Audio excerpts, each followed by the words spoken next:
Welcome to another edition of Tackle Talk Live. I'm Ranger Daiwa Pro Staffer Steve Graff, along with V&M General Manager and Tournament Angler Kevin Jean. Kevin, hey, we got another great topic to talk about today. We sure do, Steve. It's that time of year. You know, everybody's putting the hunting stuff away, getting all the fishing tackle and fishing stuff out, and it's that time of year to buy a boat. Yes, it is. And we're going to give you some good tips and tell you exactly what you need to do, what you need to look for, and when and where is the best time to buy a boat. It's not about what dealer necessarily, but timing is critical. Right now, with boat shows going on, dealers have special pricing, Kevin, at this time of the year. And a lot of times, this is the only time you get that pricing. It really is. I mean, you know, they've got the 2019s that they're trying to get rid of, bringing the 2020s in. It's just like buying a car. A certain time of year, they're getting the new boats in for the new year. They're getting ready to get those off the lot. Yep, and especially at a boat show, they have to pay for that space that they're renting. That space is leased out. It's not just given to them. So they want to sell boats when they're at a boat show. The more they can sell, the more profit they're going to make, and they pay for their trip to the boat show and their space that they're renting out. Absolutely. At the boat show. If you've never been to a boat show, you need to find one in your area and plan to attend. Like Steve said, that is the time when they are wanting to sell, they're needing to sell, and they're ready to make some deals. Yes, and they'll have on-site financing available at 99% of these boat shows, so you can make a deal before you ever walk out the door. And again, real quick though, we're going to give you 3 common mistakes that boat buyers are making. Kevin, I'll start with the first one here. Underpowering your boat. Guys, when you buy a boat, if it's rated for a 250, if it's rated for a 200, get whatever size motor that boat is rated for, because what's going to happen if you get a boat that's rated for a 250 and you put a 200 on it, you get to the lake and you're like, well, man, I'm not coming out of the hole good. I don't have good hole shot. It doesn't have the power I wanted. Well, that's because you undersized the motor. Make sure you get the right size motor, Kevin. That's very important. It's very, very important. It's going to affect the overall capabilities of your boat. Yep, performance is critical. It really is, especially for you tournament guys. You know, I mean, your whole shot to your top end speed and that in between time that you've got to get to that. The horsepower is critical that matches the boat. And when you get 2 live wells full of water and full of fish, and you've got a co-angler with all his equipment in there, the last thing you want is underpowered boat, because it makes it harder to come out of the hole. It's harder on the engine, and the boat, like we said, will not perform at the highest level. Number 2, Kevin. Number 2, not buying a cover is a huge mistake.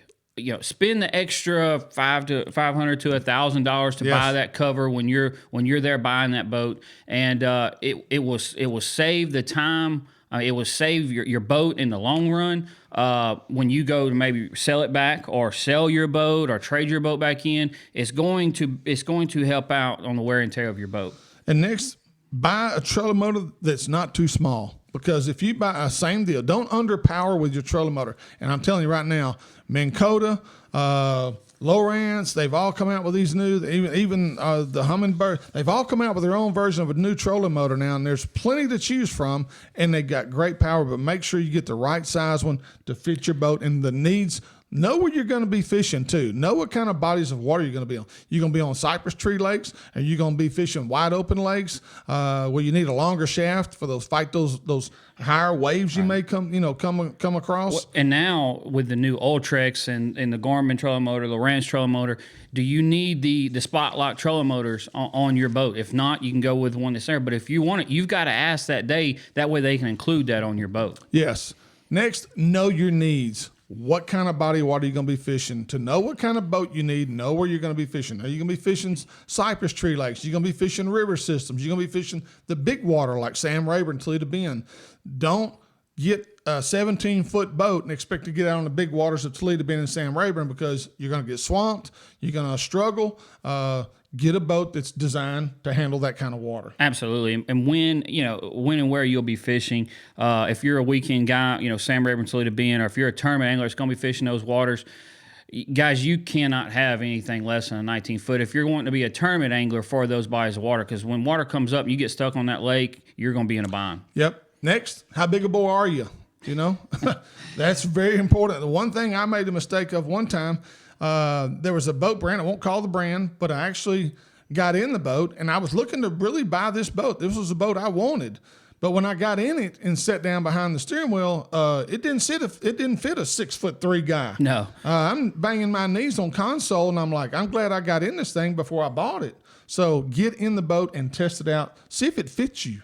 Storage capacity. Oh, yes. You know, again, to fit your needs. If you're a guy that carries a lot of stuff with you, I know a lot of guys keep stuff at home and swap stuff in and out as they go. Yep. If you like to carry all your stuff with you, check the storage capacity of the boat. Is it going to fit all of your stuff in there that you need to take to the lake? Yep. Make sure rods, how many rods you carry, is it have a big enough rod box, so on and so forth.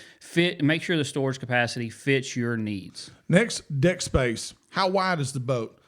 Again, I'm 6'3". I had a nickname when I was growing up, Leadfoot and Stumblebum. So the last thing you want on my deck of my boat is a narrow deck boat with rod and reels everywhere, because I'm kicking them off the side. That's one thing I like about my Ranger boat is it's got a 96-inch beam on it. I got plenty of room all the way across the front of the bow, and I've got plenty of room for 6 rods on each side, and I'm not kicking them off the edge. Right. So make sure you check that out too. Dual or single console. Now this is a big one. A lot of people like the single console, like myself. You get a lot more room in the boat. If you're a team partner, or fish a lot of team tournaments, you're gonna need a dual console. Or if you got some kids that go fishing with you a lot, definitely gonna need the dual console. A lot of these boats now have the option of adding a dual console after you purchase it. So make sure that's a question you ask. If you fell in love with this boat and you found, and it's just a single console, ask them, hey, is this something we can add a dual console to? Because a lot of times they can add that, and you can include it when you buy the boat. Exactly. Another thing, a keel guard. Keel guard is really important for protecting that boat. It allows you to pull up on a boat ramp without scarring and damaging your hull.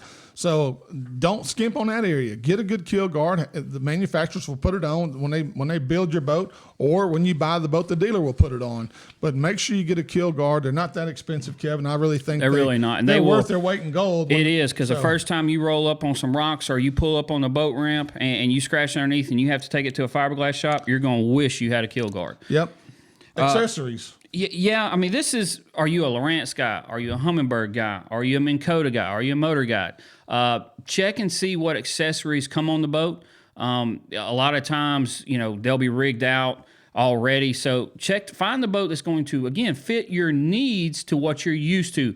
A lot of these electronics and trolling motors nowadays, they're completely different. And if you're not used to a Lowrance, if you're a Humminbird guy, it's going to take you a while to switch over and get used to that. So if you want certain electronics, do your homework, find the boat that's going to meet the electronics you want, the trolling motor you want, so on and so forth. Another thing that affects performance of a boat, in my opinion, make sure you get a hot foot. Hot foot is just like driving your car or your truck.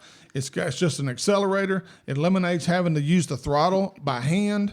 It keeps both hands on the steering wheel. It's a safety feature that will make your boat not only safer, but the boat will perform better to me with a hot foot than it's like I said, it's just basically a gas pedal for your boat, but it works great. And again, it's a huge safety factor to keep both hands on the steering wheel. When you're fighting those 3 and 4 foot rollers on Toledo Bend or Sam Rayburn, you'll be glad you got it. One last thing here, Steve, real quick. Let's talk about buying a used boat. Yeah. Okay. There's a lot of things that go into buying a used boat. Who you're buying it from. Yeah. Are you wanting to buy somebody that has a team boat? Know how the guy's been using it. Absolutely. It's something you want to, now a lot of days now everybody is selling them over the internet. You want to go ride in that boat. You want to take that boat out, check it out yourself. I'm not saying don't take their word for it, but you definitely want to check that boat out yourself. The number one question, and I sell a boat every year, the number one question I get asked, the first question is, how many hours does it have on the boat? That's important. Now, let me give my opinion on this. I personally do not want a boat that is 2 to 3 years old and has 15 to 20 hours on it. It's been sitting up. It has been sitting in the garage. Worst thing for a boat. Absolutely. Everybody thinks the lower hours the better. That's not the truth.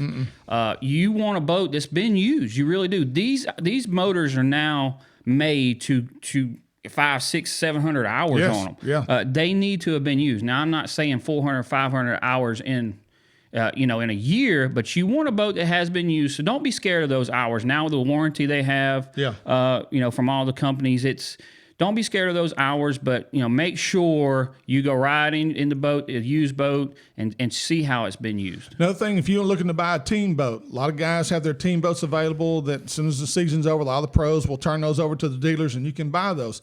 The one good thing about some of those boats is, number one, they've been serviced properly and they've been broken in properly. So a lot of times you're getting a boat that's ready to go that doesn't have a lot of hours on it, but it's been used excessively and it's been well maintained. So there's nothing wrong with buying a good team boat, and you can save a lot of money. You really can. You really can. Well, that's going to wrap us up with this edition of Tackle Talk Live. We hope these tips will help you, because right now, again, it's time to buy a boat. If you're an angler out there looking to buy, now's the time to do it. Go to these boat shows and again, do your homework before you go. So we encourage you. Hopefully these tips will help you, and we'll be right back another time with more Tackle Talk Live.